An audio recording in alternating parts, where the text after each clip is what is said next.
Assalamualaikum warahmatullahi wabarakatuh. Bismillahirrahmanirrahim. Alhamdulillah. Wassalatu wassalamu ala rasulillah wa ala alihi wa sahbihi ajma'in. Rabbi syrah li sadri wa yassir li amri wa hlul uqdatam min lisani yafqahu qawli. Yang saya muliakan Tuan Imam, tuan-tuan ahli jawatankuasa masjid, seterusnya tuan-tuan perempuan barangkali kalau ada anak jemaah yang dirahmati Allah. Terlebih dahulu izinkan saya untuk memanjatkan kesyukuran yang tidak terhingga kehadrat Allah Azza wa Jalla yang dengan limpah kurnia kekuatan serta inayah yang dianugerahkannya maka kita dapat bersama-sama berada dalam majlis ilmu pada hari yang berbahagia ini. Seperti mana yang disebut oleh Tuan Imam tadi, kalau nak diikutkan tajuk yang diamanahkan untuk kita bincang pada malam ini, tajuk dia besar, iaitu semangat besi. Besar tu. Semangat besi. Adakah orang kita ini, dalam konteks perbincangan kita pada malam ini, oleh sebab kita buat di masjid, yang mari ini semuanya orang Islam belaka. Jadi kita bincang hal yang berkaitan dengan orang Islam. Dan oleh kerana kita berbincang ini di Malaysia, maka saya nak mengkhususkan membincangkan tentang orang Melayu Islam. Kalau kita bincang di tempat lain, di negara lain, mungkin kita bincang secara umum lah orang Islam. Orang Islam ini ada yang Melayu, ada yang tak Melayu kan. Tapi dalam konteks kita di Malaysia ni, bila kita sebut orang Islam, maknanya kita merujuk kepada orang Melayu lah. Terutamanya malam ini. Walaupun di Malaysia ni ada juga orang Islam, saudara-saudara kita yang bukan Melayu. Umpamanya Cina Islam, orang India Islam, Siam Islam dan sebagainya. Tapi dalam konteks kita ini, kita nak khusus membicarakan tentang semangat besi orang Melayu. Semangat besi orang Melayu Islam. Sebab ada orang tertanya-tanya apa benar orang Islam, orang Melayu itulah menguasai begitu banyak ilmu, termasuklah ilmu besi. Dia macam ini ya tuan-tuan. Barangkali kerana hampir 500 tahun kita ini berada di bawah kuasa ataupun pengaruh penjajah. Ramai di antara kita sudah hilang jati diri. Tidak mengenal siapa nenek moyang kita. Sehingga kan kita menganggap kita ini, kalau dalam istilah kita orang utara lah, kita ini lekeh sangat. Kita ini leceh sangat.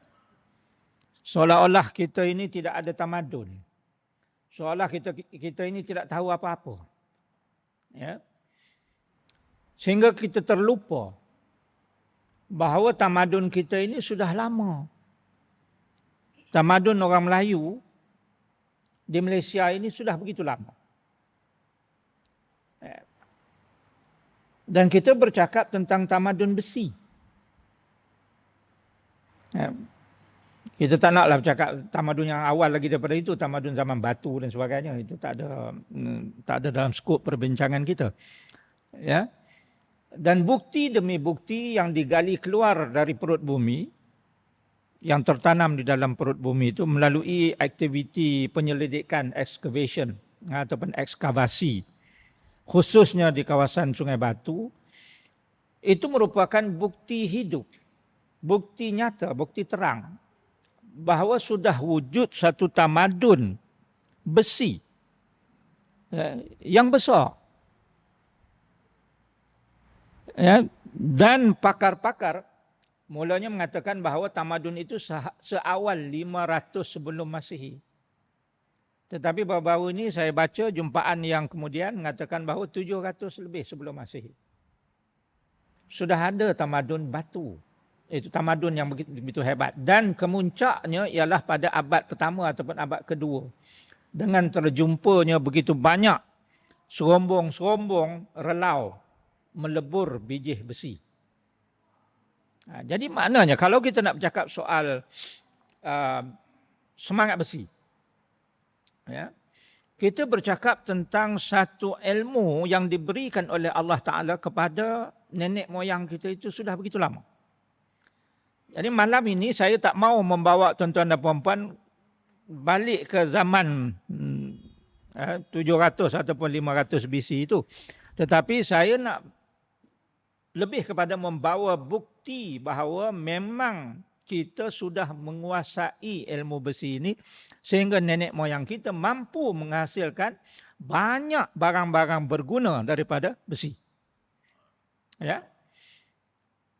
Sebab Tuhan kata siapa yang menguasai besi, ia akan menguasai dunia ini. Inilah yang dibuat oleh nenek moyang kita. Menguasai besi, menghasilkan begitu banyak peralatan dan barangan daripada besi, termasuklah pada waktu itu yang paling berguna untuk mempertahankan kedaulatan negara, maruah dan agama adalah senjata. Jadi maknanya nenek moyang kita itu sudah pun menghasilkan senjata. Saya tunjuk gambar keris ni. Ramailah pula nanti kata senjata kita ni keris sajalah. Tapi itu pun salah faham sebenarnya. Ya, kita ada banyak jenis senjata. Tetapi yang paling sentimental, yang paling dekat di hati kita orang Melayu adalah keris. Tapi tak bermakna kita tak menggunakan senjata lain. Jangan salah faham. Ini salah satu keris. Ini senjata-senjata Melayu. Kalau boleh dibuat penjenisan. Senjata orang Melayu dulu-dulu, kita ada senjata api pun. Nanti saya akan tunjukkan buktinya.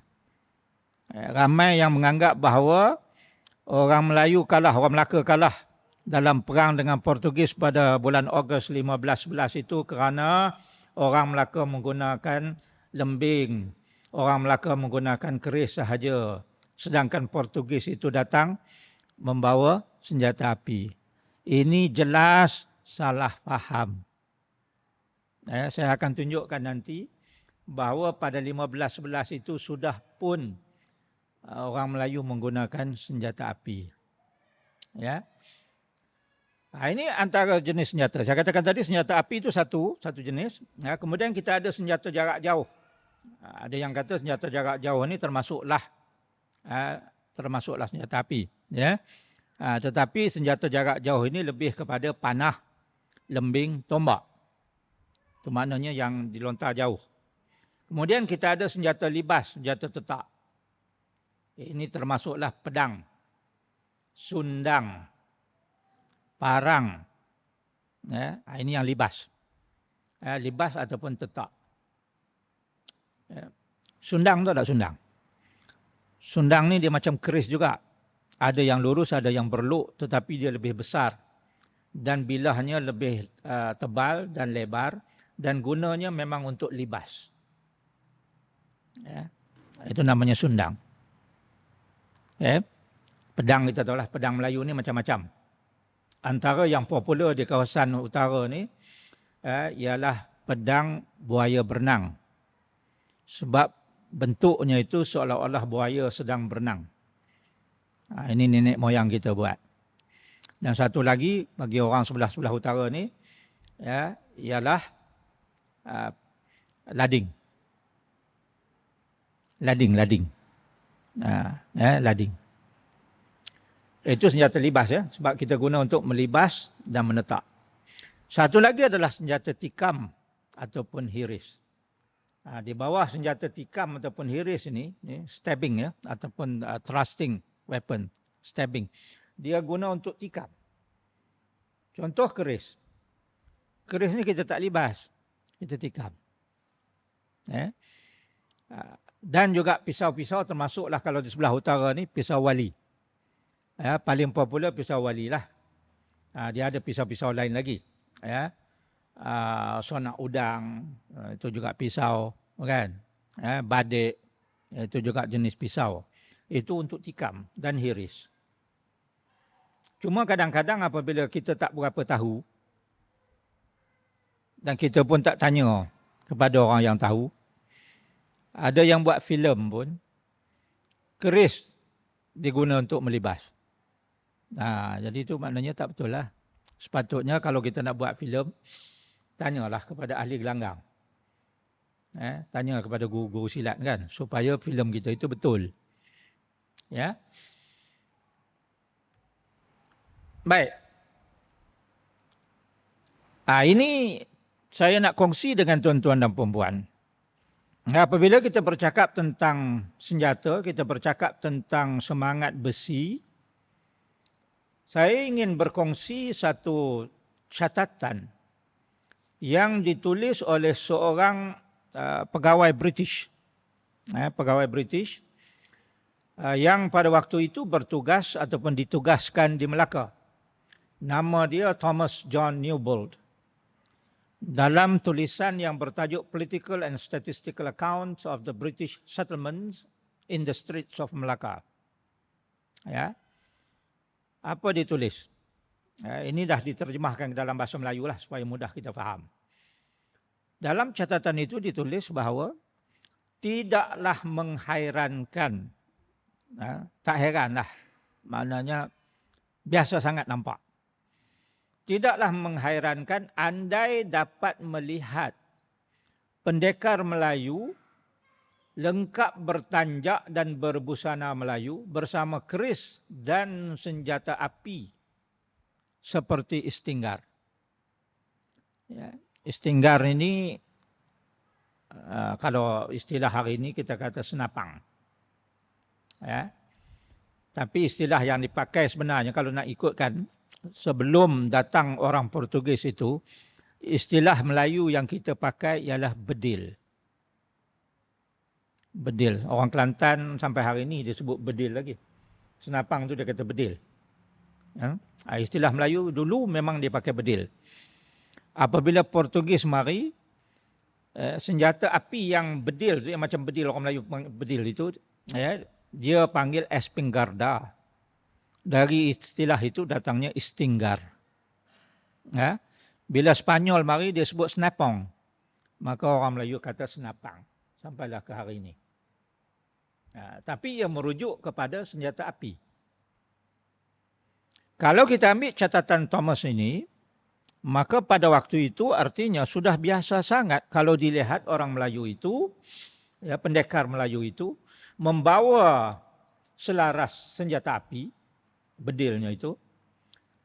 Kemudian di samping senjata api itu ada senjata-senjata lainnya.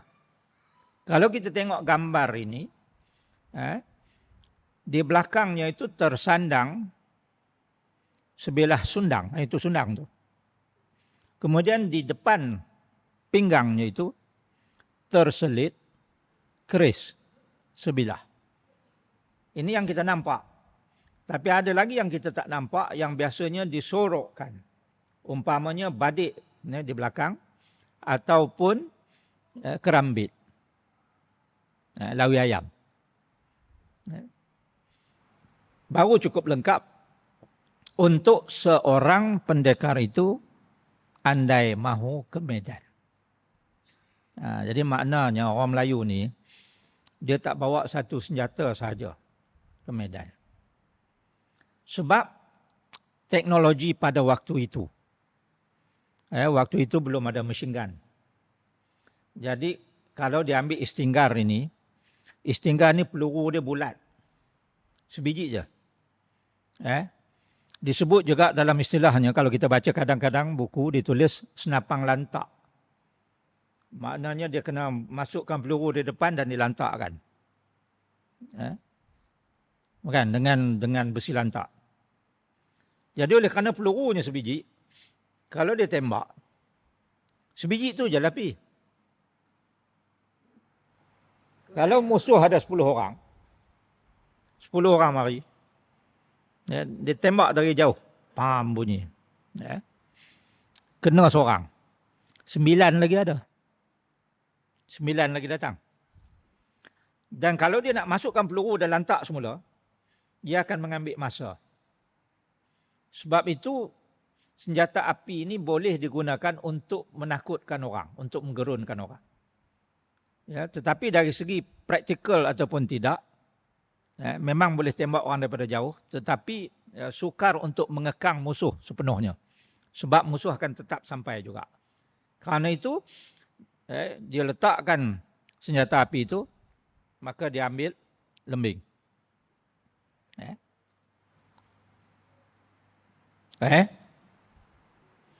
Ambil lembing dan dilontarkan lembing itu.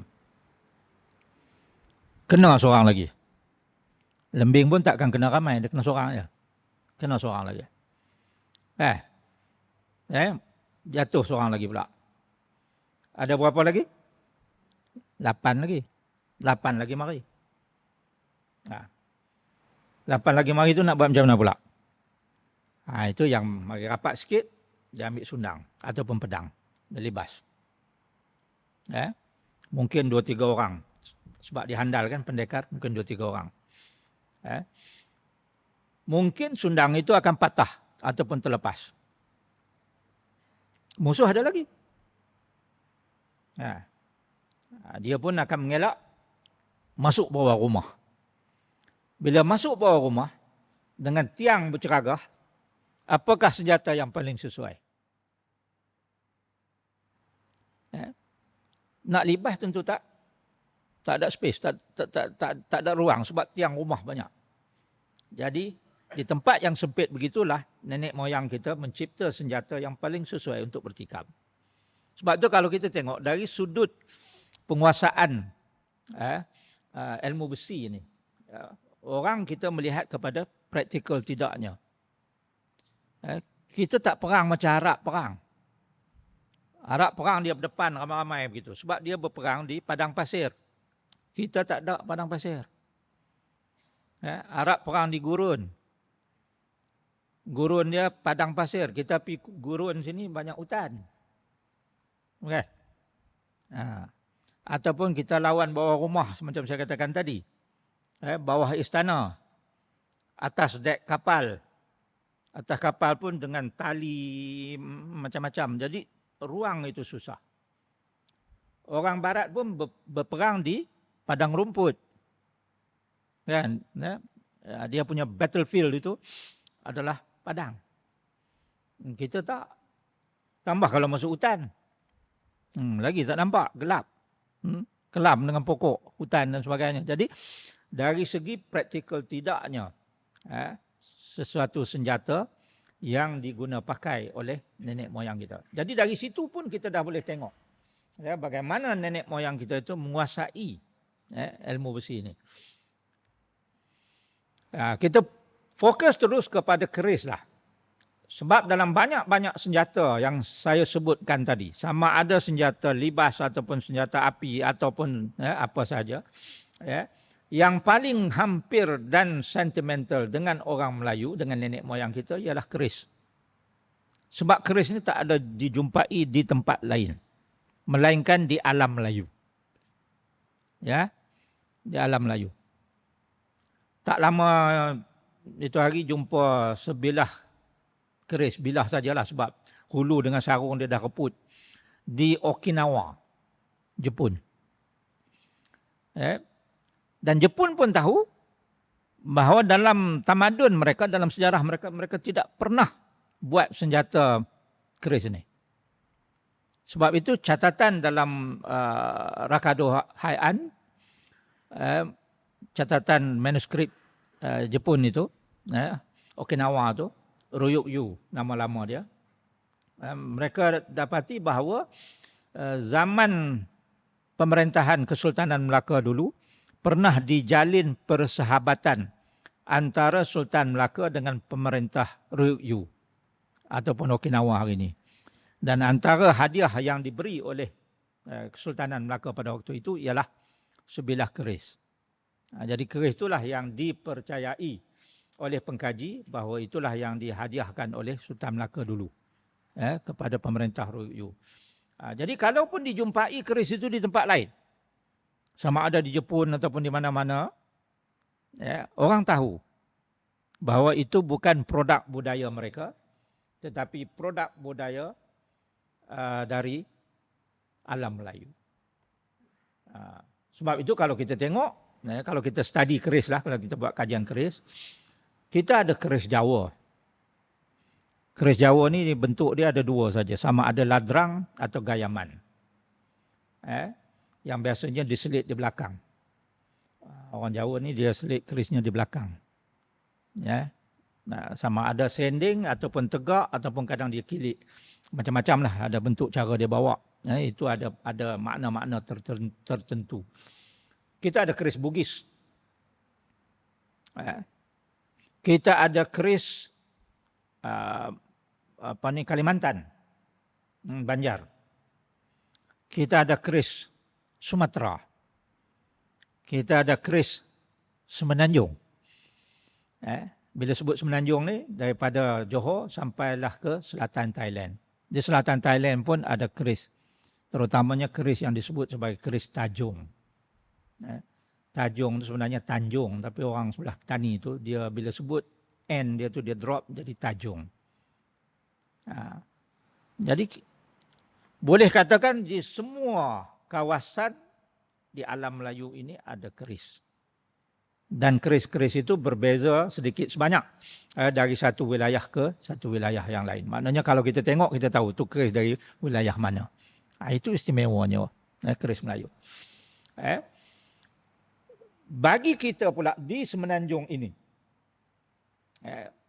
lambang ketamadunan keris Melayu ini masih kekal berfungsi sampailah ke hari ini. Sebab tu kalau kita tengok tahun 1957 apabila kita merdeka dan kita mengasaskan institusi agung, kita ada agung yang digilirkan daripada 9 orang sultan-sultan dan raja Melayu. Kita lantik menjadi agung selama 5 tahun tu kan. Agung pun ada kerisnya. Sultan-sultan pun ada keris. Sebab itu adalah lambang ketamadunan kita. Sejak daripada dulu-dulu sampai ke sekarang. Sampai ke hari ini. Baru ni kan kita tabal agung yang baru kan. Kita lantik agung yang baru. Pemasyuran agung yang baru. Belum tabal lagi. Pemasyuran agung yang baru. Dan kita tengok agung ni dia mesti ada keris. 2 keris. Keris panjang diraja, keris pendek diraja. Dan kebanyakan sultan-sultan lain di negeri-negeri pun ada 2 keris juga. Keris panjang diraja, keris pendek diraja. Dulu-dulu lagi lah. Pembesar-pembesar pun ada keris. Apabila dilantik saja seorang pembesar, maka akan diberikan, akan dianugerahkan keris. Seolah-olah ini adalah merupakan wakil kepada sultan. Itu signifikannya keris. Jadi apabila saya tak boleh bawa keris, sebab kalau bawa nanti kena tangkap. Sekarang ni di bawah akta barang senjata. Kalau kita cabut keris itu, apa yang kita nampak? Apa yang kita nampak? Ada orang kata dia cabut je keris itu nampak punca syirik. Jin, setan. Malah ada yang pergi buang keris itu ke dalam sungai.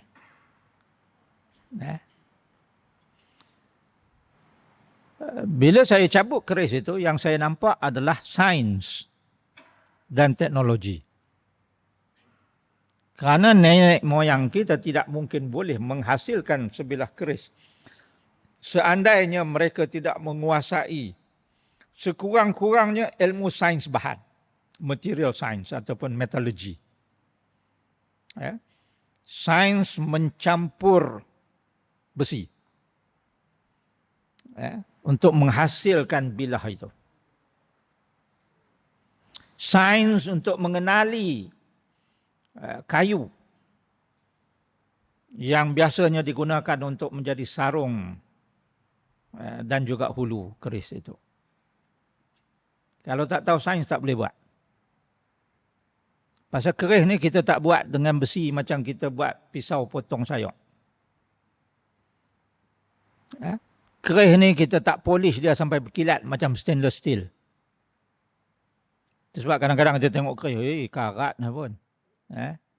Lagi karat, lagi bisa. Orang putih, masa dia main sini, kan dia duduk menyebuk kat sini kan. Bergaduh dengan perang dengan kita dan sebagainya, kena tikam. Kena tikam ada yang bengkak jadi busung. Sebab bisa keris itu. Busung sampai tak boleh nak berubat. Penyudahnya dia panggil keris kita itu. Dia kata the cowardly weapon.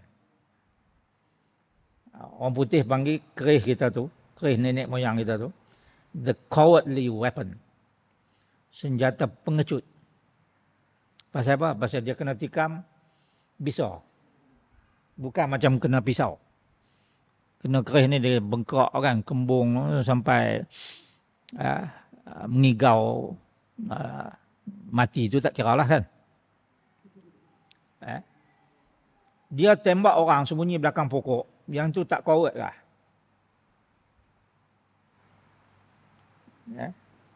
Korang-korangnya keris ni tak boleh baling. Orang tak pernah baling keris ni. Keris ni kena main berdepan. Satu lawan satu berdepan. Dia bukan macam panah dari jauh tak. Nak bertikam kena mari ke depan. Ya tak? Dia tembak, dia duduk sembunyi belakang pokok. Lepas tu dia kata keris kita tu coward. Pengecut. Jadi pada bilah keris itu terpapar penguasaan sains dan teknologi. Begitu juga pada hulu dan sarungnya. Kemudian cara nak jaga keris pula dah. Kalau tak faham sains dan teknologi tak boleh. Tak faham apa dia asid lemah, tak faham apa dia asid kuat, tak faham apa dia alkali, tak boleh. Sebab bilah tu nak kena rendam. Ini yang kata mandi keris. Bila kita rendam dalam apa ni, ayak nyok ataupun cuka.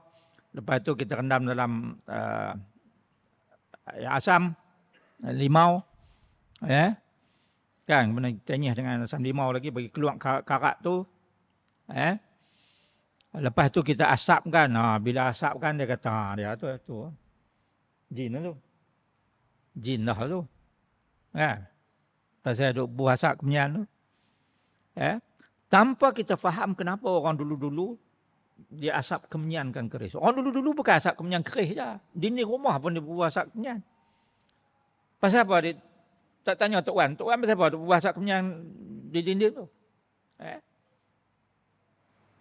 Nak asap lubang anai-anai. Bagi anai-anai penin lari. Keris pula kita asap supaya kering ruang-ruang apabila kita dah rendam tadi kan masuk ayak lah kan. Kita nak bagi kering tu kita bubuh asap kemenyan tu supaya dia wangi. Sebab kalau orang dulu keris itu kalau dah digunakan menikam orang, bau hanyir darah tu tetap ada. Jadi itu sebab orang dulu-dulu dia kemenyan kan. Bila dah kering dia akan bubuh minyak. Ada yang bubuh minyak kelapa saja pun ada. Tapi yang ada minyak atar, minyak wangi, dia campur dengan minyak kelapa, dia bubuh bagi wangi bila keris dia tu. Pasal apa bubuh minyak? Sains. Apabila diselaputi minyak, maka tidak ada proses oxidation, proses oksidasi, tindak balas besi dengan udara yang boleh menjadikan ia cepat karat. Sebab tu saya kata penguasaan sains dan teknologi orang tua dulu. Kita tak tahu buh jin belakang. Jin tu. Jin belakang. Kesian kat orang Melayu ni sebenarnya. Jepun sampai hari ni dia ada katana, dia ada pedang pendek, dia harakiri, bunuh diri. Arab pun ada simpan dia punya khanjar. Ukraine pun ada simpan dia punya pedang dia. Siam ada simpan kerabung dia. Myanmar ada simpan dia punya dau pendek dia. Mereka orang Melayu, jin. Padahal itulah senjata yang nenek moyang kita guna untuk mempertahankan maruah, mempertahankan negara, kerajaan, kedaulatan, mempertahankan akidah kita pun. Tuan-tuan tahu kan, sejak tahun 1511 lagi, dengan kemasukan padri-padri Kristian melalui Melaka, mereka telah cuba sedaya upaya untuk memurtadkan orang Melayu di Malaysia ni. Di tanah Melayu ni lah, masa tu belum ada Malaysia, di tanah ini. Kalau tidak kerana kekentalan nenek moyang kita itu mempertahankan, saya rasa ramai dah yang jadi tak tahu hala murtad. Sama seperti saudara kita di Filipina. Filipina tu bangsa macam kita juga. Warna kulit macam kita juga. Asalnya 90% orang di kepulauan Filipina itu beragama Islam. Manila hari ni kan Manila tu. Nama asalnya itu Fi Amanillah. Rajanya bernama Raja Sulaiman. Dari keturunan Sultan Brunei. 90% penduduk di kepulauan Filipina itu beragama Islam. Nama asal bukan nama Filipina. Itu kemudian 1521 masuklah agama Kristian melalui Cebu. Raja Humabon yang mula murtad. Dibawa masuk oleh Spaniards.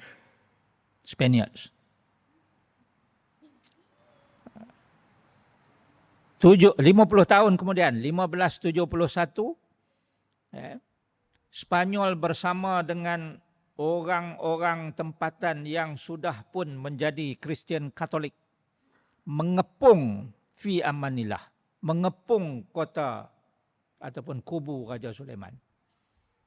Akhirnya Raja Sulaiman pun tewas.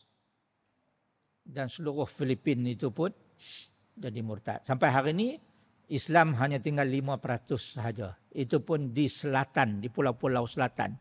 Mindanao, Sulu, Palawan. Itu saja yang tinggal. Dan kita bersyukur banyak. Kerana nenek moyang kita itu kental jiwanya, kuat imannya. Cubaan dan dugaan datang macam mana pun kita masih lagi mempertahankan. Ini kita guna macam-macam senjata, antaranya termasuklah keris ini.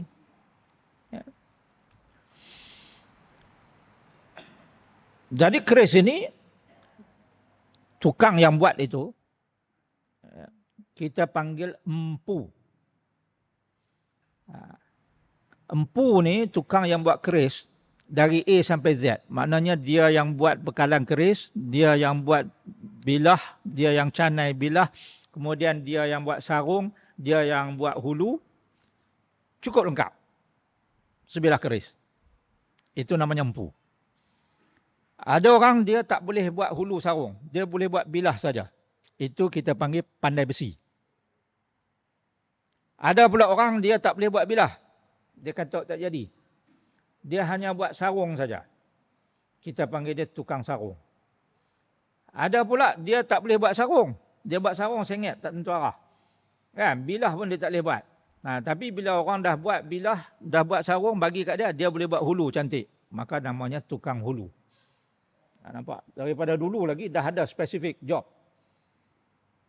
Tapi kalau yang boleh sapu ke semua, itu namanya empu. Apa yang empu ni buat? Mula-mula dia kena pilih besi dulu. Lepas tu dia nak kena cantum dan campurkan besi. Kemudian dia ketuk dan membentuk. Kemudian dia melurah, kalau bilah tu ada lurah lah. Dan siapkan, rapikan sebilah keris. Kemudian buat sarung dan hulu. Itu proses pembuatan keris. Ini satu contoh. Cantik tak ni? Ini kelas, kita kata kelas bangsawan. Barangkali keris ini adalah merupakan keris bangsawan. Tuan-tuan tahu keris ini ada di mana? Ini gambar yang kita ambil daripada sebilah keris di Tropen Museum, ya, di Belanda. Ada berapa bilah keris kita di Belanda? 1000 lebih. 1000 lebih. Belanda punggah bawa balik 1000 lebih. Hari ini disimpan di Tropen Museum. Di Museum Austria. Austria. Bukan Australia, Austria. Di Museum Austria tu ada 1000 lebih bilah juga. Di Buckingham Palace, istana tempat tinggalnya hari ini King Charles dengan Queen Camilla, ada 30 lebih.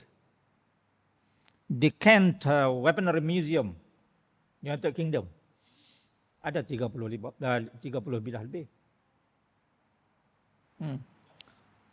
Jadi keris kita ni dah bertebaran ke seluruh dunia. Saya nak tanya tuan-tuan yang ada di sini. Katalah satu hari kita ni naik kapal terbang ataupun naik kapal lah, kita pergi Afrika kan. Pergi Afrika, kita jumpa lah senjata orang Afrika tu. Pisau, lepas tu kayu bengkok macam golf tu kan lah. Agak-agak kita nak kutip buat balik ke tak? Nak kutip buat balik tak kayu tu? Kayu tu dia katuk sama dia kan, katuk kepala sama dia.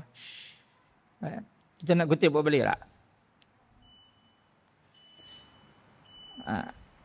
Ini membawa kepada persoalan, kenapa orang Barat begitu berminat untuk mengambil senjata kita dan bawa balik ke sana? Kalaulah senjata itu tidak istimewa, tidak menarik, tidak ada rahsia di sebaliknya. Nak azan dulu kan? Itu signal azan kan? Nak azan dulu kan? Tak mau azan? Itu bila itu tak mau azan. Baik, kalau tak mau azan saya teruskan dulu ya. Apa istimewanya keris itu sehingga mereka bawa balik?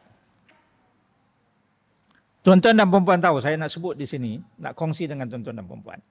Forum tahu kan forum? Forum ya. Forum secara rasmi membincangkan keris dan senjata Melayu.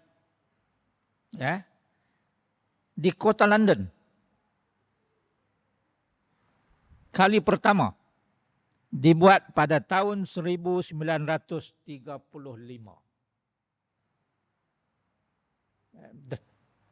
Forum ni, the first forum on keris and the Malay weapons. Dibuat di kota London. Siapa yang buat, siapa yang anjur? Dianjurkan oleh Gerald B. Gardner dan juga rakan-rakannya.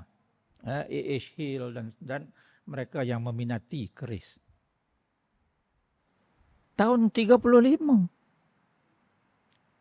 Tahun 35 orang putih buat forum. Bincang keris kita. Kalaulah keris itu tidak ada istimewanya, buat apalah susah-susah orang putih itu buat forum. Kan ada banyak benda lagi dia boleh fikirkan. Tapi dia bincangkan keris. Tahun 36, Gerald Gardner menerbitkan buku kerisnya yang pertama yang bertajuk Keris and Other Malay Weapons. Begitulah, lepas daripada itu ramai lagi keluarkan buku. Ya. Itu baru cerita keris itu dah nak habis lah waktu. Ya tak? Ini jenis-jenis Melayu, jenis-jenis keris Melayu. Keris petani, keris cenuk, tajung, bugis, sarah, coting, keris Kelantan, keris Tok Chu, debek, beko, alang. Tok Chu tu, orang tua punya Tok Chu kan. Tok Chu. Dia ni orang palit bang. Dia ni empu keris. Dia buat keris dia tu untuk istana Kelantan. Bila siap saja keris tu, ni yang saya baca lah ya. Bila siap keris tu, dia punya QC, quality control, tahu dia buat macam mana?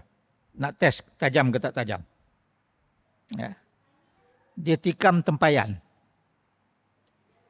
Tempayan itu mesti berlubang, tak pecah. Kalau ditikam tu tempayan pecah, reject. Maknanya belum cukup keras. Belum cukup tajam. Dia mesti cukup tajam sehingga kan kalau ditikam tempayan itu masuk berlubang, tapi tempayan itu tak pecah. Itu maknanya besi itu cukup kuat. Itu QC keris dulu.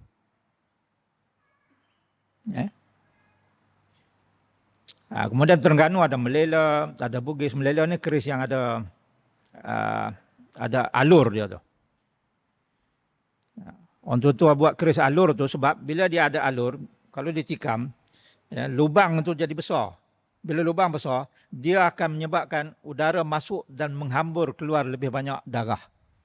Jadi maknanya orang yang kena tikam dengan keris yang ada alur ni, beralur ni, sama ada Melela ataupun Carita, dia lagi cepat matilah sebab darah lagi cepat keluar. Keris Pahang yang banyaknya adalah pengaruh daripada Bugis. Keris Melaka yang dikatakan keris Semenanjung. Keris Kedah ada Bugis, ada Alang. Keris Perak banyak yang Bugis. Johor Riau tu banyak bentuk Bugis. Ini contoh hulu. Tengok hulu keris. Ini dibuat daripada kayu. Yang saya nak tunjuk di sini, ukiran bunga tu. Bunga diukir pada hulu. Hulu keris tu besar mana? Tapi diukir begitu. Ya. Dengan falsafah ukiran Melayu. Orang Melayu ni dia buat apa pun ada falsafah dia. Ukiran dia ada falsafah. Dia kata tumbuh berpunca-punca penuh rahsia. Lilit tidak membelit, tajam tidak menikam. Itu falsafah ukiran Melayu. Ini. Hulu ni namanya hulu patah tiga. Hulu yang paling sedap untuk dipegang. Kalau dalam bahasa Inggeris dia kata pistol grip. Sedap dipegang untuk bertarung. Lagi satu ialah Jawa Demam. Saya pun tak tahu pasal apa Jawa Demam. Tapi memang kalau kita tengok hulu tu ada seolah-olah orang berpeluk tubuh. Mungkin masa dia ukir tu ada kawan di Jawa ke tengah demam. Itu Jawa Demam. Orang Terengganu panggil Dewa Sejuk. Ataupun ayam sejuk. Itu keris yang biasa. Hulu keris yang biasa. Ataupun satu lagi pekaka. Hulu pekaka. Ini yang dibuat daripada kayu. Ukiran macam ini. Saya nak tanyalah orang yang ukir-ukir halus-halus gini. Apakah layak orang yang buat kerja macam ini dikatakan malas? Ini kerja orang malas kan ni? Orang malas mana nak tebuk kayu keras ni buat macam ni? Sebab itu saya sangat tidak percaya apabila ada pihak yang mengatakan Melayu malas. Ini bukan kerja orang malas ni. Makan bulan ni nak siap. Ini baru kayu. Ya. Hulu keris bukan hanya dibuat dari kayu. Ada yang dibuat dari gading. Gading gajah. Okeylah gading gajah kata, ada yang kata tak apa keras tu. Ya. Ada yang dibuat dari geraham gajah, gigi geraham gajah.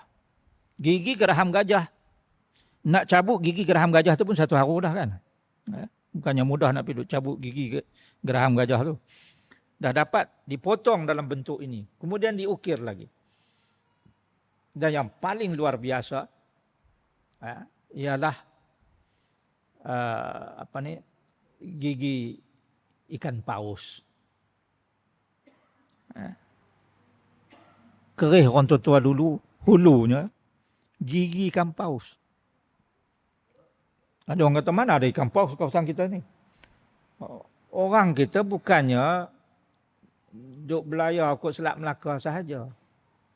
Orang Melayu itu kan pelayar. Dia belayar rata-rata. Mungkin satu hari dia belayar tu terjumpa bangkai ikan paus kan. Dia ambil gigi tu untuk dibuat hulu keris.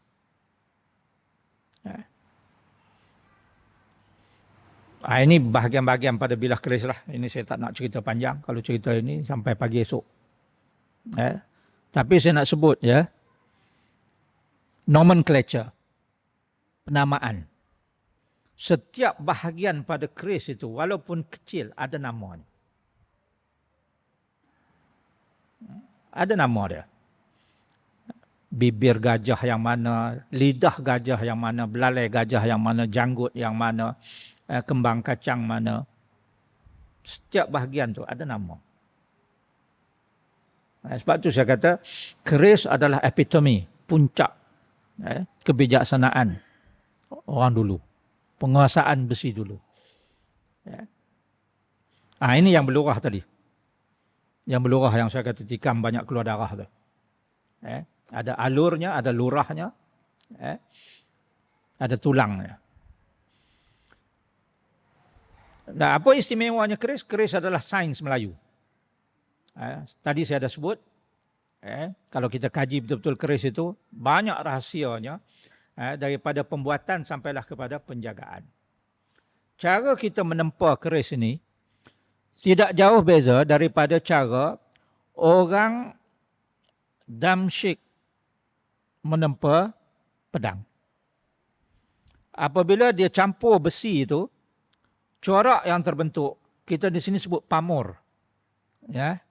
Saya tak pasti orang Damsyik dia sebut apa, tapi orang putih sebut, dia kata Damascus Iron. Mengambil nama tempat itu. Saya rasa 5-6 tahun yang lepas, saintis Jerman, mereka mengambil pedang yang diguna pakai oleh tentera salib. Tentera Salahuddin Al-Ayyubi yang melawan tentera salib untuk dikaji.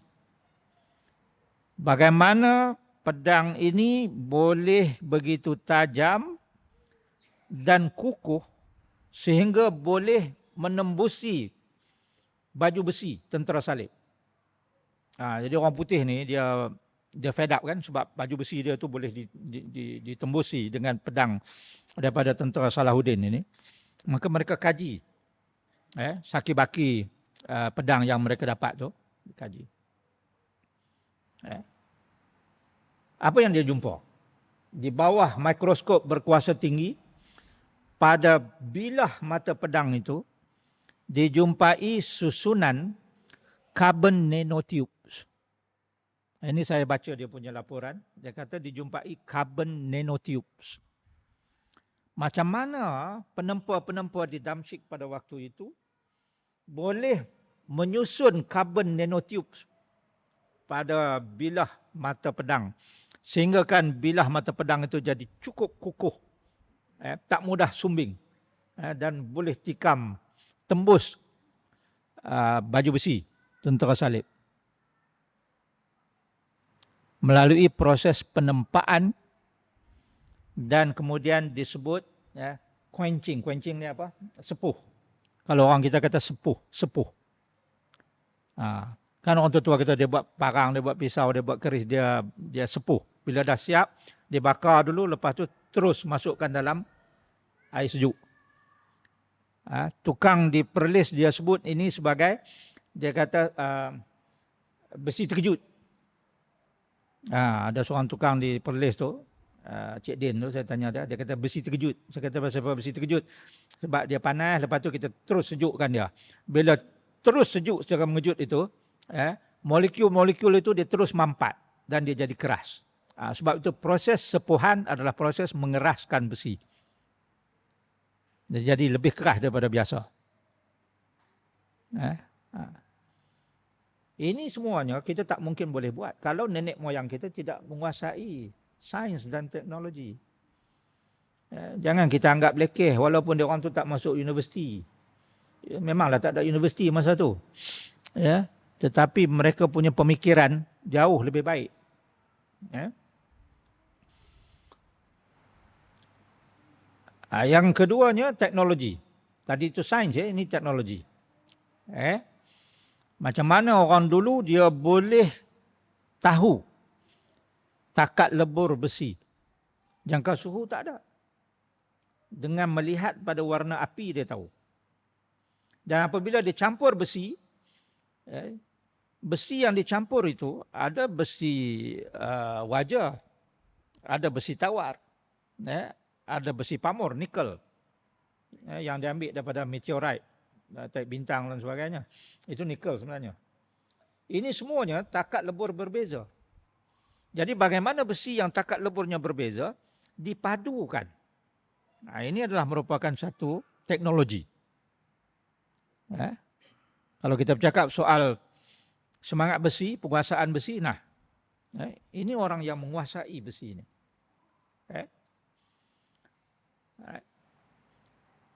Paling kurang 3 jenis besi dicampur. Hari ini, sampai hari ini, kalau keris yang bagus, 7 jenis besi. Dan catatan yang saya baca, konon katanya, saya tak pastilah betul ke tidak, tapi ini yang saya baca, ada yang mengatakan bahawa Taming Sari itu campuran 20 jenis besi. Tahu keris Taming Sari kan? Ada kat siapa Taming Sari itu?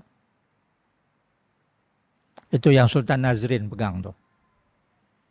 Sultan Nazrin pegang, yang panjang dipegang, dikilik untuk ambil gambar tu. Itulah Taming Sari. Itu keris Taming Sari. Ada yang tanya, betul ke Taming Sari ni? Masa orang Perak, Tun Saban, pergi jumpa menghadap Sultan Mahmud, Sultan Melaka yang terakhir. Sebelum Sultan Mahmud mangkat di Kampar, di Sumatera. Tun Saban minta dengan Sultan Melaka seorang putera untuk dibawa balik ke Perak untuk dirajakan. Tengok kita orang Melayu ni. Orang Melayu ni, walaupun kita popular, tapi kalau kita bukan keturunan raja, kita tak boleh jadi raja. Tun Saban tu dia ada pengikut dia. Orang Perak dah ramai je pengikut Tun Saban. Tapi Tun Saban tahu bahawa dia bukan keturunan raja. Dia tak boleh jadi raja. Maka dia kena cari seorang anak raja untuk dirajakan. Masa itu kota Melaka sudah jatuh. Sebab itu Sultan Mahmud berada di Kampar. Kampar pun Melaka juga. Jangan kita salah faham. Bila sebut jatuh, yang jatuh tu bukan Melaka. Yang jatuh 1511 tu hanyalah kota Melaka dan pelabuhan Melaka. Melaka di kiri dan kanan Selat Melaka. Selat tengah-tengah tu nama dia Selat Melaka. Di sebelah kanan itu semenanjung, Melaka separuh. Sebelah lagi satu tu Sumatera. Jambi, Riau, itu Melaka juga. Separuh lagi. Jadi kedua-dua kiri kanan itu Melaka. Yang jatuh hanya pelabuhan. Sebab itu Bendahara Tok Tepuk nasihat kepada tuanku Sultan Mahmud masa itu, tuanku berundur. Biarkan satu pelabuhan Melaka jatuh, satu kota Melaka jatuh. 10 kota lagi kita boleh buat. Nak menunjukkan bahawa Sultan Mahmud tu, Sultan Melaka tu cukup kaya pada waktu itu. Jangan hirau, jangan susah hati, berundur. Sebab serangan Peringgi ni, Portugis ni nampak hebat sangat. Biar kita lawan. Tuanku berundur. Jadi orang Melaka kemudianlah lepas perang tu semua, orang Perak. Perak dia belum ada raja masa itu. Jadi pergi minta dengan Sultan Mahmud. Tuanku bagilah seorang putera tuanku untuk patik-patik sekalian bawa balik ke seberang sana, ke Perak untuk dirajakan. Maka kata Sultan Mahmud, putera aku tinggal 2. Seorang lagi Alauddin, aku mau dia balik ke Johor untuk menjadi sultan di sana. Maka dia balik ke kawasan kota tinggi itu. Di sana dia menjadi Sultan Johor lama. Ha. Seorang lagi dia kata, ambil yang ni. Nama dia Muzaffar. Mak dia nama Putri Onang Kening. Mak dia orang Kelantan. Maka itulah yang dibawa balik. Dan dia bagi tahu pula, dia kata, Muzaffar, oleh kerana kamu ni nak dibawa balik oleh orang-orang Perak ni untuk dirajakan, maka kenalah ada alat-alat kebesaran. Antara yang disuruh bawa balik bersama dalam rombongan itu ialah pedang Cura Simanjakini, tu yang Sultan Perak duk pegang tu, dan juga keris Taming Sari. Satu lagi tu yang geliga embun tu, yang dikucup oleh Sultan. Itu yang dibawa balik. Jadi keris tu lah, keris Taming Sari tu, keris yang dulunya digunakan oleh Hang Tuah. Ada yang kata Hang Tuah dah buang dalam sungai dah. Pasal apa dia nak buang dalam sungai? Itu hak kerajaan. Diberi oleh Sultan kepada dia, nah Tuah kau gunakan yang ini. Sebab Tuah berjaya mengalahkan pendekar Taming Sari Jawa tu, Majapahit tu. Itu bukan keris Hang Tuah, itu keris kerajaan. Keris Hang Tuah namanya Parung Sari. Tapi dah Sultan suruh guna yang itu, maka dia guna yang itu. Bila dia dah tak larat dah, ada yang kata dah dekat 80 umur dia dah, dia nak berhenti dah, tak larat dah kan, nak pencen dah, maka diserahkan balik. Diberikan kepada anak angkat dia tu, Hang Nadim. Hang Nadim tu anak Hang Jebat, anak angkat kepada Tuah. Bagi keris ni, ambil bagi balik kat Sultan, aku dah nak pencen, tak maulah, tak larat. Jadi kalau nak tengok keris Taming Sari tu, tengoklah yang ada di tangan Sultan Nazrin. Ramai orang kata jiran dia pun ada sebilah Taming Sari. Tu lantaklah, saya tak tahulah itu betul ke tak. Tapi yang saya sebut ni, apa yang diceritakan oleh orang istana sendiri. Tok Nara yang bertanggungjawab untuk menjaga keris tersebut. Itu katanya 20 jenis besi. Bayangkan, 7 jenis besi pun dah cukup cantik. Apalagi kalau dicampur sampai begitu banyak besi.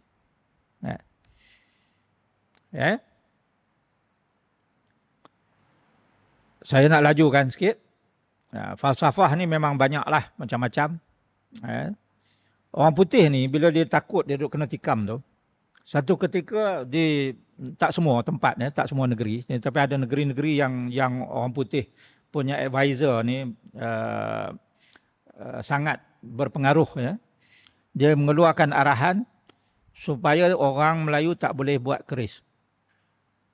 Siapa yang buat keris akan dikenakan hukuman. Jadi satu ketika orang Melayu tak buat keris lah. Dia buat apa? Dia buat badik. Sebab bilah keris dengan bilah badik itu, besi itu sama aja. Campur besi itu sama. Cuma bentuk saja berbeza. Dan dari segi bisa ni sama aja. Ketika orang putih jadi serupa tu juga. Tak tentu arah kat jadinya.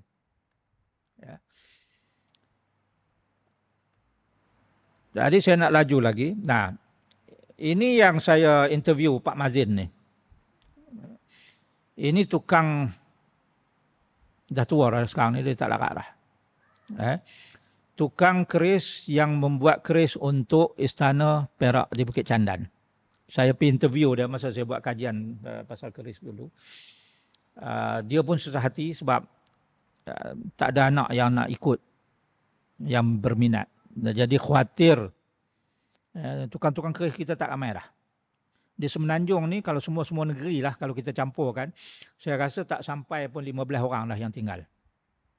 Kalau tak dijaga betul, mungkin 10 tahun lagi tak ada lagi dah tukang keris ni. Di Jawa masih ada lebih kurang 200. Yalah sebab dia orang ramai kan.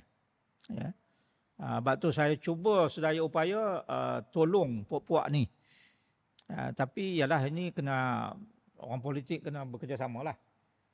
Contohnya Perak tahun ni kan tahun melawat Perak. Saya kata cenderamata yang nak bagi kat orang tu, cenderamata nak bagi kepada tetamu-tetamu negeri itu, buatlah keris. Jadi puak-puak ni ada kerja. Buat keris, bubuh dalam kaca cantik-cantik, hadiahkan kepada pembesar. Sebab itu raja-raja dulu, sultan-sultan dulu, dia hadiahkan kepada pembesar, sultan negara-negara lain, hadiah keris. Jadi tukang keris ni boleh hidup. Ni duk bagi plek.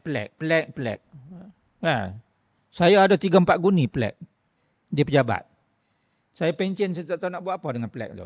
Nak bawa balik rumah, orang rumah marah. Tak ada tempat nak letak. Tinggal kat pejabat, siapa pun tak nak buat apa. Yang bentuk perisai tu kan, plek tu.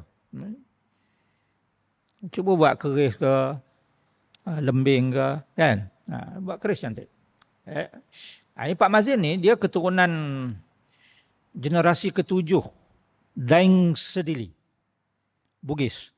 Yang dia bawa masuk daripada Sulawesi, daripada Bugis, masuk ke Bukit Candan. Gunanya untuk membuat keris untuk istana. Ini keturunan-keturunan dia orang. Yang menguasai ilmu ini. Ini yang saya katakan tadi. Tengok warna api pun dia tahu. Dah boleh ketuk. Tengok warna api pun dia tahu. Dah boleh campur.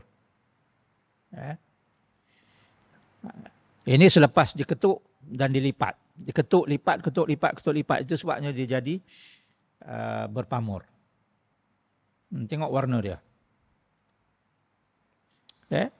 Hari ini kalau kita buat analisis ke atas besi keris itu, maka kita jumpai dalam bilah keris itu ada ferrum, besi ya, ada nikel, ada keluli, ada silika, ada kuprum, ada tembaga, ada emas dan sebagainya. Itu semangat besi. Ya. Bukan pisau potong sayur di dapur. Ini keris. Ya. Ini lipat potong. Itu bila dah sejuk. Nampak besi baja di tengah, dikapit. Ya. Alright. Ini. Saya lajukan. Ini diketuk lagi. Ini proses dia. Daripada besi yang dicantum itu, kemudian disatukan, kemudian dilipat, kemudian dimasukkan baja di tengah, kemudian jadi apa yang kita sebut sebagai bekalan. Yang ini bekalan. Bekalan. Di Kelantan tukang bekalan ni hari ini dah tinggal 2.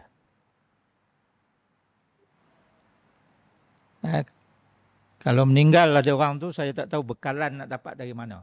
Daripada bekalan ini barulah boleh dihaluskan lagi sampailah akhirnya menjadi bilah. Hari ini dia canai pakai grinder. Kalau dulu nenek moyang kita dia pakai kikir. Bayangkan kikir nak buat macam ni. Itu sebab sebilah tu kadang-kadang 6 bulan baru siap. Baru dapat sebilah keris. Upah dia pula apa? Sebidang tanah. Itu sebab orang biasa lah. Orang biasa, kalau dulu, jarang yang ada keris. Keris ini pembesar ataupun pahlawan. Tapi kalau perang, musuh dah mari di kota, pintu kota dah ada musuh, baru dibuka perbendaraan, cari prajurit. Jadi panglima pun pergilah kampung-kampung cari prajurit, diedarkan, bagi keris orang satu. Pergi lawan, pertahankan kota.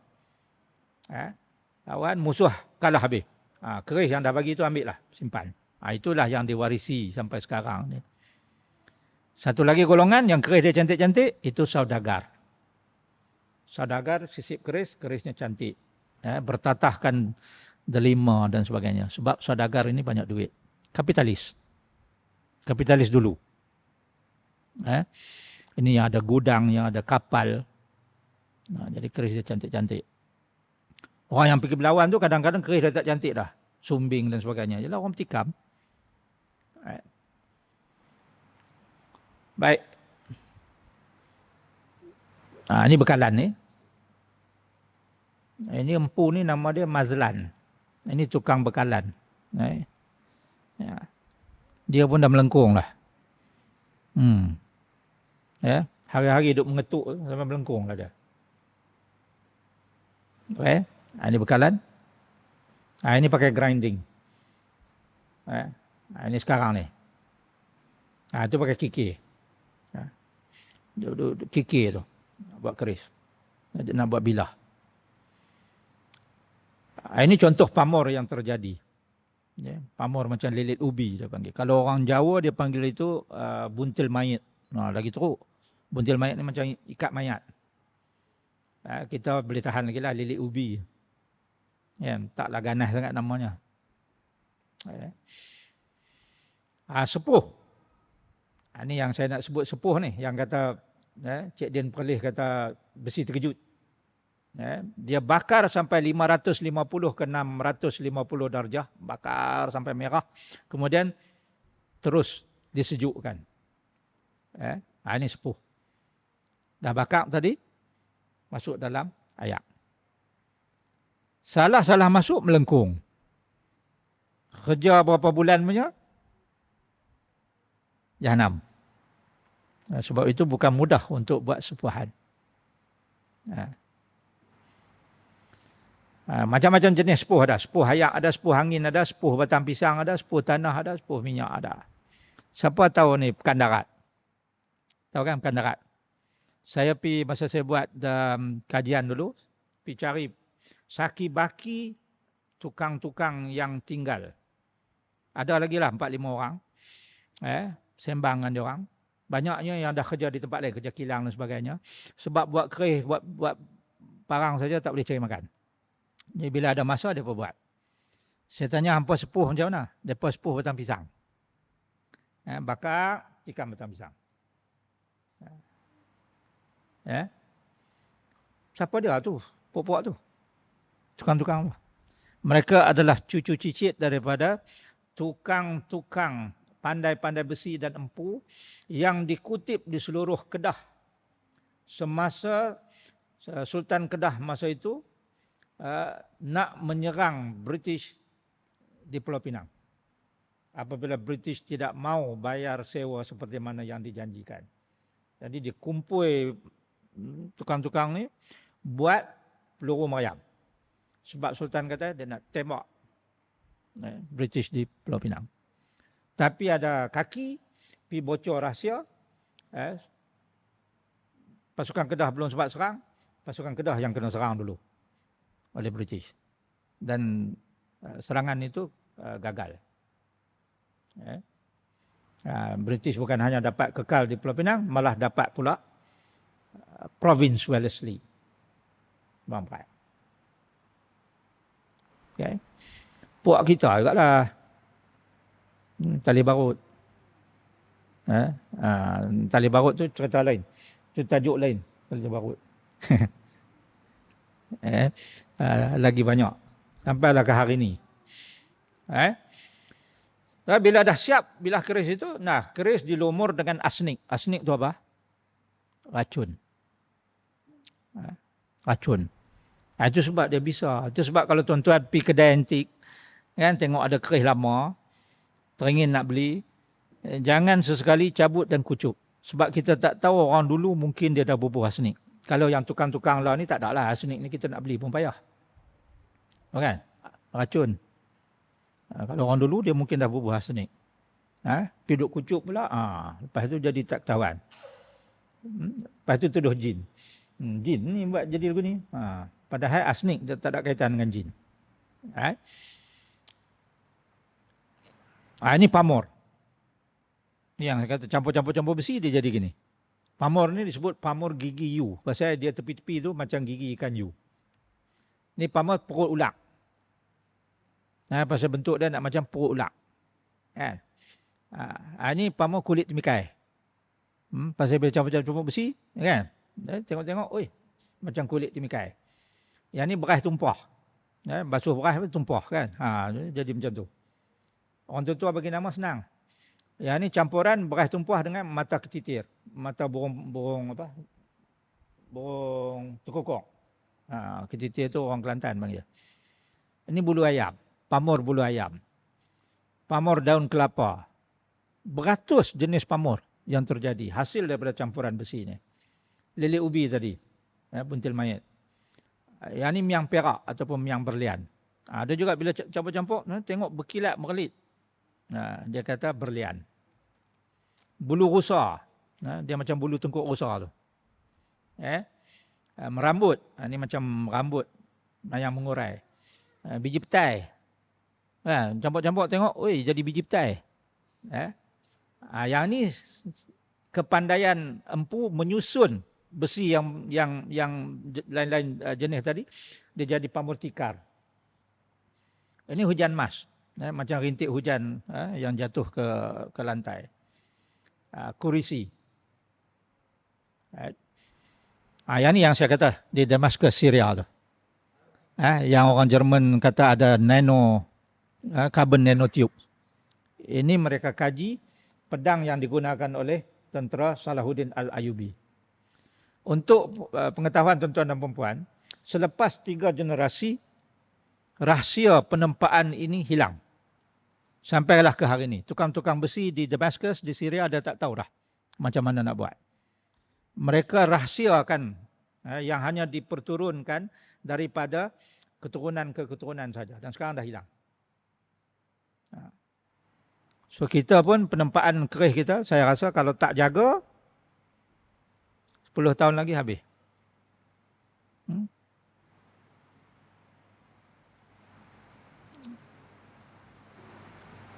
Ini kayu kemuning yang paling banyak digunakan, kemuning emas.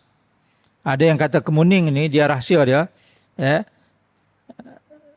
Kayu ni dia punya property ialah dia menjadi penawar kepada luka. Jadi pada sebilah keris itu bisa pun dia, penawar pun dia. Sebab tu kalau kena tikam, dia akan tenyih dengan kayu kemuning ni, dengan hulu ni. Ini kayu senar. Biasanya dibuat sarung. Dipanggil bahagian sarung tu yang straight tu dipanggil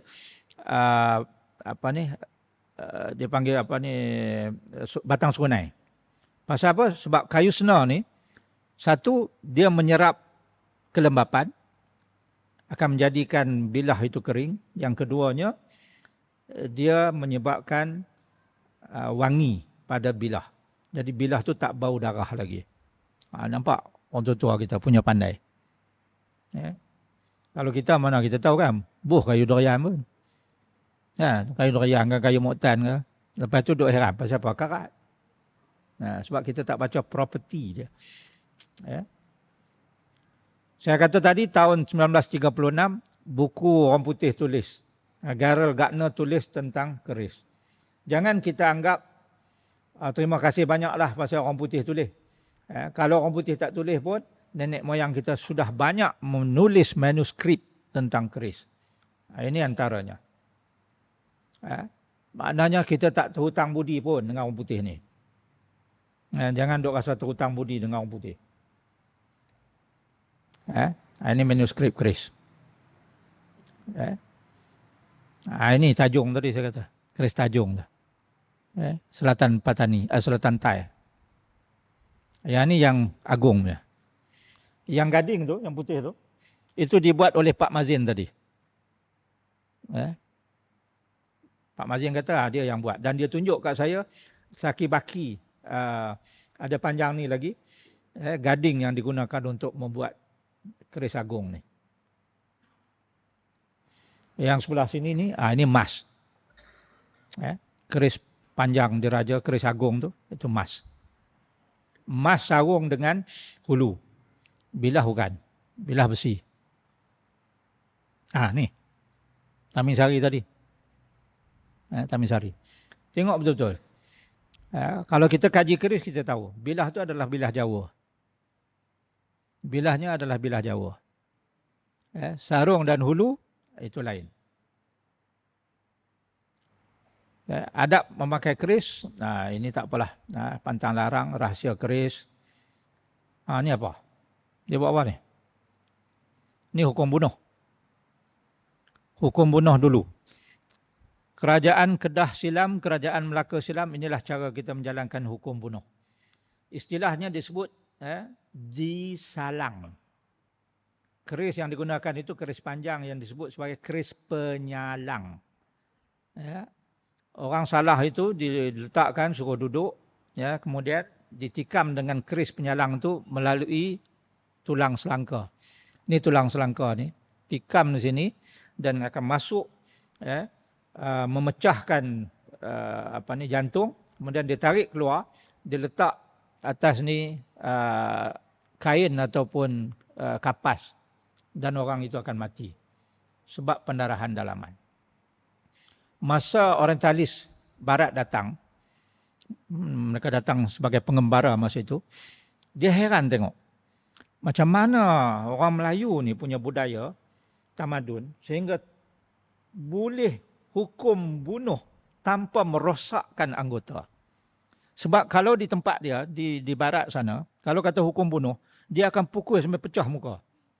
Ataupun dia tolak jatuh daripada cenuram, daripada cliff, tolak jatuh. Ya? Ataupun dihirih, kerat habis. Kita hanya satu lubang kecil saja, tikam, tarik, dia jatuh, mati. Dan kita bagi tahu dia bahawa kita tak boleh pecahkan muka dan sebagainya sebab nanti nak sempurna mayat payah. Kan? Nak mandi mayat, nak solat apa semua payahlah kalau kawan tu dah kena hirih, satu hal pula nak ikat balik. Ini bukti ketinggian tamadun kita. Sampai nak bunuh pun ada cara. Baru-baru ni di Museum Warisan Melayu di UPM, saya bawa pelajar daripada Fakulti Perubatan dan saya ceritakan tentang tikaman melalui keris penyalang daripada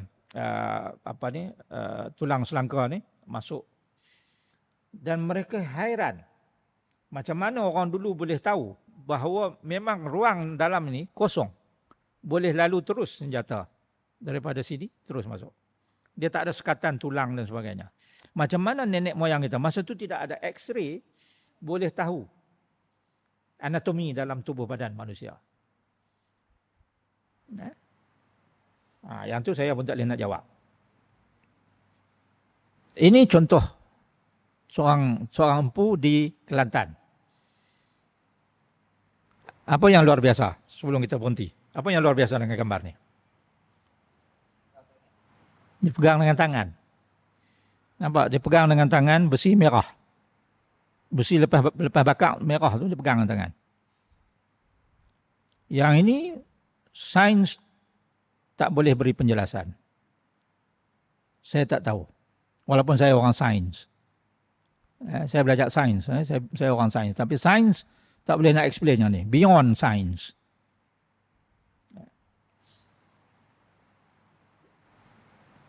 Sepuh lidah. Yang ni lagi sains tak boleh nak cerita. Dia bakar merah-merah. Tadi saya katakan sepuh angin, sepuh batang pisang, sepuh apa. Hak ni dia jilat. Yang ni minta maaf. Sains tak boleh nak terangkan. Saya tak tahu. Mungkin ke depan ada saintis yang boleh explain. Silakan. Saya tak erti. Jadi tuan-tuan dan perempuan, dah 9:30 kita nak kena berhenti. Kalau nak cerita panjang banyak lagi. Sampai ke pagi pun tak boleh cerita. Ini dulu secebis yang saya nak kongsi dengan tuan-tuan dan perempuan tentang semangat besi ataupun penguasaan ilmu besi oleh nenek moyang kita. Nah, bila kita cerita macam ni, saya tidak sesekali berhasrat untuk menjadikan tuan-tuan dan perempuan kehairanan ataupun lepas ni balik pakat khayal, oh kita punya nenek moyang itu dah tinggi dia punya tamadun. Bukan itu hasratnya. Hasratnya nak menjadi pencabar kepada kita. Kalau nenek moyang kita itu boleh sampai tahap itu, sepatutnya dengan teknologi yang kita ada, kita paling kurang pun, paling lekeh pun, sama tara dengan nenek moyang kita, ataupun sepatutnya lebih baik lagi. Soal persenjataan umpamanya. Saya baru jumpa dari kajian saya satu syarikat saja, Malinov nama dia. Syarikat budak-budak Melayu yang buat senjata api. Dia buat pistol macam Glock tu. Ada gambar dia tapi saya tak bawa hari ni. Sebab soal senjata jangan kita buat main. Ini yang saya ambil daripada nenek moyang kita. Barang siapa yang mahu hidup dalam aman, maka hendaklah dia sentiasa bersedia untuk berperang. Tengok apa yang jadi kepada saudara-saudara kita di Gaza. Dan malam tadi di Rafah. Bayangkan kalau kita tidak ada senjata. Bayangkan kalau kita tidak ada senjata. Dan kita berada di tempat saudara-saudara kita Palestin ini. Dengan apa kita nak lawan? Sebab tu orang tua-tua kita dia dah buat dah. Zaman dia itulah senjatanya.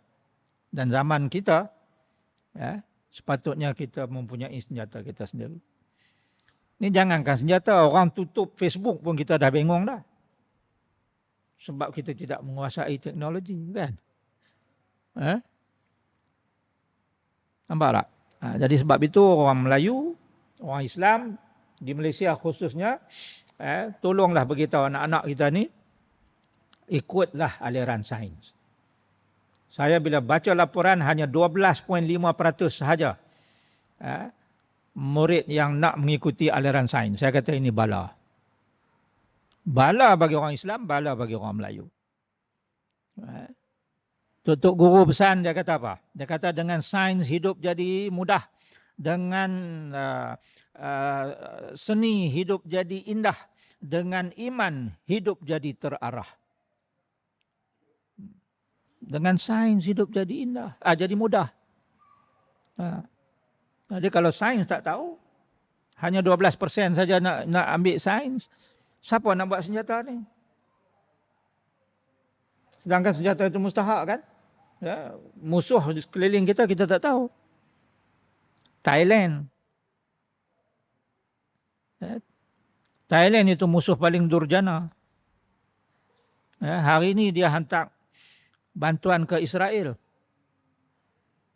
Thailand ni. Thailand pernah serang kita. 1821 sampai 1843 perang musuh bisik. Kemudian mereka menyerang Perak. Ni Thailand ni. Mereka juga mengizinkan Jepun masuk. Masa Jepun, Kedah diserahkan kepada Thailand. Tukar nama jadi Kedah Saiburi. Jadi jiran kita itu bukan boleh kita percayakan 100%. Apakah kita sudah bersedia, tuan-tuan dan puan-puan? Sebab itu saya kata, kena peringat anak-anak suruh ambil aliran sains. Jangan duk sibuk nak jadi influencer. Ini nak jadi influencer, nak jadi content creator. Nak create content macam mana kalau tak boleh berfikir? Saya mohon untuk berhenti di sini. Jam sudah 9.30. InsyaAllah kalau dipanjangkan umur, ada kesempatan lain, maka kita berjumpa lagi. Mohon maaf di atas keterlanjuran. Terima kasih banyak di atas segala perhatian. Assalamualaikum warahmatullahi wabarakatuh.